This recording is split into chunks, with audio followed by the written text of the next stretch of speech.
கிறிஸ்துவுக்குள் மிகவும் பிரியமான சகோதர சகோதரிகளே, இயேசு கிறிஸ்துவின் நாமத்தினாலே உங்கள் யாவருக்கும் எனது அன்பின் நல்வாழ்த்துதலையும் வணக்கத்தையும் தெரிவித்துக் கொள்கிறேன். இன்றைய பகலின் குளிர்ச்சியான நாளின் தியான வசனம் எஸ்ரா 6ஆம் அதிகாரம் 9ஆம் வசனம். சர்வாங்க தகன பலிகளை விட தேவையான இளங்காளைகள், ஆட்டுக்கடாக்கள், ஆட்டுக்குட்டிகள், கோதுமை, உப்பு, திராட்சரசம், எண்ணெய் முதலானவை தினம் தினம் அவர்கள் சொற்படி தாழ்ச்சி இல்லாமல் கொடுக்கப்பட கடவுது. ராஜாவாகிய தரியு யூதர்களுடைய சத்துருக்களாகிய நைல் நதிக்கு அப்புறத்தில் இருக்கிற தேசாதிபதியாகிய தத்தனாயும் சேத்தார் பொசுனாயும் அப்பர் சாகியரான உங்கள் வகையரா யாவரும் அவ்விடத்திற்கு, அதாவது எருசலேம் தேவாலய கட்டுமான பணி நடக்கிற அந்த இடத்தை விட்டு விலகியிருங்கள். தேவனுடைய ஆலயத்தின் வேலையை யூதருடைய மூப்பர்கள் செய்யட்டும். யூதருடைய அதிபதியும் யூதர்களுடைய மூப்பரும் தேவனுடைய ஆலயத்தை அதே இடத்தில் கட்டட்டும். நீங்கள் அதை பார்க்க செல்ல வேண்டாம்.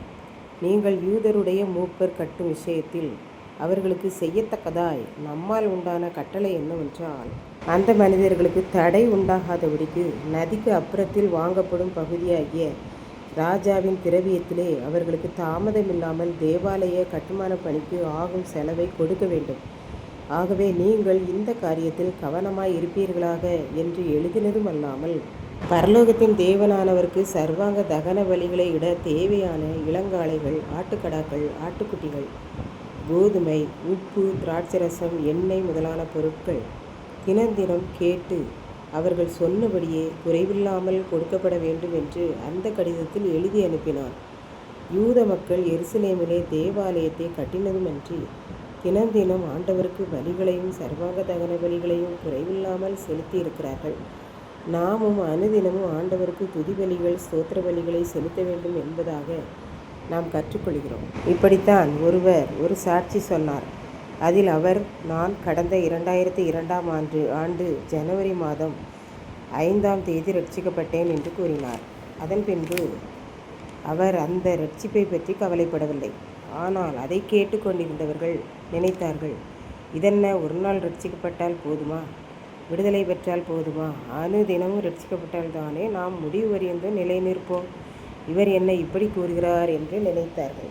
கன்வென்ஷன் கூட்டம் முடிவடைந்த பின்பு அவரிடம் போய் மக்கள் கேட்டார்கள், நீங்கள் அன்று ரட்சிக்கப்பட்டீர்கள், இன்று வரை அதே ரட்சிப்பில் விடுதலையில் ஆண்டவரோடு தொடர்பில் தினம் இருக்கிறீர்களா என்று கேட்டார்கள்.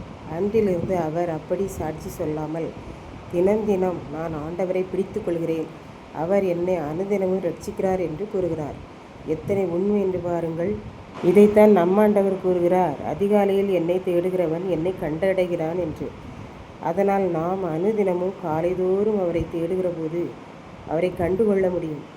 அதனால்தான் யூத மக்கள் ஆலயத்துக்கு அஸ்திவாரம் போடுவதற்கு முன்னாடி பலிபீடத்தை கட்டி தினம் சர்வாங்க தகன பலிகளை செலுத்தினார்கள் என்று நாம் பார்க்கின்றோம்.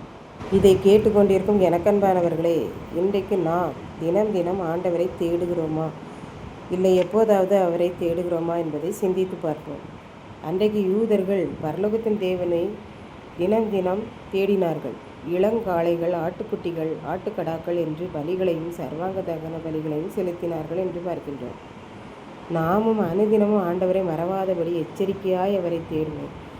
நம்முடைய துதி பலிகளை ஓயாமல் அவருக்கு செலுத்துவோம். அப்படி நாம் காலைதோறும் தினம் அவரை தேடுகிற பொழுது அவரை நாம் தினம் கண்டடைவோம். நம் கண்களுக்கு அவர் தென்படுவார். கர்த்தர் தாமே இந்த வார்த்தைகளை ஆசீர்வதிப்பாராக. ஆமென். ஜெபம். அன்பின் ஆண்டவரே, இந்த அருமையான நல்ல நாளுக்காக நன்றியோடு ஸ்தோத்திரிக்கிறேன். இப்பொழுதும் இந்த வார்த்தைகளை கேட்டுக்கொண்டிருக்கிற ஒவ்வொரு பிள்ளைகளும் தினம் உமக்கு துதி பலிகள், ஸ்தோத்திர பலிகள் செலுத்தி ஆசீர்வதிக்கப்பட அருள் புரியும்.